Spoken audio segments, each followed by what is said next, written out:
Chapter 5. The next moment, James was running back towards the house as fast as he could go. He would do it all in the kitchen, he told himself.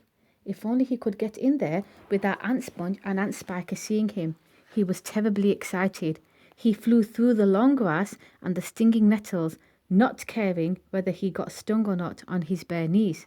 And in the distance, he could see Ant Sponge and Ant Spiker sitting in their chairs with their backs towards him. He swerved away from them so as to go round the other side of the house, but then suddenly, just as he was passing underneath the old peach tree that stood in the middle of the garden, his foot slipped and he fell flat on his face in the grass. The paper bag burst open as it hit the ground, and the thousands of tiny green things were scattered in all directions.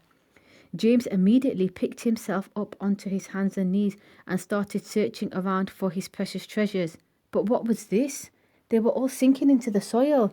He could actually see them wriggling and twisting as they burrowed their way downward into the hard earth, and at once he reached out a hand to pick some of them up before it was too late, but they disappeared right under his fingers. He went after some others, and the same thing happened. He began scrabbling around frantically in an effort to catch hold of those that were left, but they were too quick for him. Each time the tips of his fingers were just about to touch them, they vanished into the earth. And soon, in the space of only a few seconds, every single one of them had gone. James felt like crying. He would never get them back now. They were lost, lost, lost forever. But where had they gone to? And why in the world had they been so eager to push down into the earth like that? What were they after? There was nothing down there, nothing except the roots of the old peach tree, and a whole lot of earthworms and centipedes and insects living in the soil. But what was it that the old man had said? Whoever they meet first, be it bug, insect, animal or tree, that will be the one who gets the full power of their magic. Good heavens, thought James, what is going to happen in that case if they do meet an earthworm, or a centipede, or a spider? And what if they do go into the roots of the peach tree? Get up at once, you lazy little beast, a voice was suddenly shouting in James's ear. James glanced up and saw Aunt Spiker standing over him, grim and tall and bony, glaring at him through her steel-rimmed spectacles. Get back over there immediately and finish chopping up those logs, she ordered. Aunt Sponge, fat and pulpy as a jellyfish, came waddling up behind her sister to see what was going on. Why don't we just lower the boy down the well in a bucket and leave him there for the night, she suggested. That ought to teach him not to laze around like this the whole day long. That's a very good wheeze, my dear Sponge, but let's make him finish chopping up the wood first. Be off with you at once, you hideous brat, and do some work. Slowly, sadly, poor James got up off the ground and went back to the woodpile. Oh, if only he hadn't slipped and fallen and dropped that precious bag. All hope of a happier life had gone completely now. Today and tomorrow and the next day and all the other days as well would be nothing but punishment and pain, unhappiness and despair. He picked up the chopper and was just about to start chopping away again when he heard a shout behind him, and that made him stop and turn. Chapter 6. Sponge! Sponge! Come here at once and look at this. At what? It's a peach, Aunt Spiker was shouting. A what? A peach! Right up there on the highest branch. Can't you see it? I think you must be mistaken, my dear Spiker. That miserable tree never has any peaches on it. There's one on it now, Sponge. You look for yourself. You're teasing me, Spiker. You're making my mouth water on purpose when there's nothing to put into it.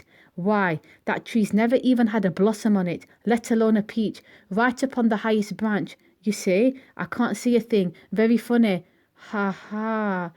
Good gracious me, well, I'll be blowed. There really is a peach up there.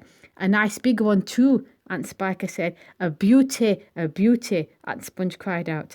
At this point, James slowly put down his chopper and turned and looked across at the two women who were standing underneath the peach tree. Something is about to happen, he told himself. Something peculiar is about to happen any moment. He hadn't the faintest idea what it might be, but he could feel it in his bones that something was going to happen soon. He could feel it in the air around him, in the sudden stillness that had fallen upon the garden. James tiptoed a little closer to the tree. The ants were not talking now. They were just standing there, staring at the peach. There was not a sound anywhere. not even a breath of wind, and overhead the sun blazed down upon them out of a deep blue sky. It looks ripe to me, Aunt Spiker said, breaking the silence. Then why don't we eat it? Aunt Spun suggested, licking her thick lips. We can have half each. Hey, you, James! Come over here at once and climb this tree. James came running over. I want you to pick that peach up there on the highest branch, Aunt Sponge went on. Can you see it? Yes, Auntie Sponge, I can see it. And don't you dare eat any of it yourself. Your Aunt Spiker and I are going to have it between us right here and now, half each. Get on with you. Up you go. James crossed over to the tree trunk. Stop, Aunt Spiker said quickly. Hold everything. She was staring up into the branches with her mouth wide open and her eyes bulging as though she'd seen a ghost. Look, she said. Look, Sponge, look. What's the matter with you? Aunt Sponge demanded. It's growing, Aunt Spiker cried. It's getting bigger and bigger. What is? The peach, of course. You're joking. Well, look for yourself. But my dear Spiker, that's perfectly ridiculous. That's impossible. That's now. Wait, just a minute. No, that can't be right. No, yes, great Scott. The thing really is growing. It's nearly twice as big already, Aunt Spiker shouted. It can't be true. It is true. It must be a miracle. Watch it. Watch it. I am watching it. Great heavens alive, Aunt Spiker yelled. I can actually see the thing bulging and swelling before my very eyes.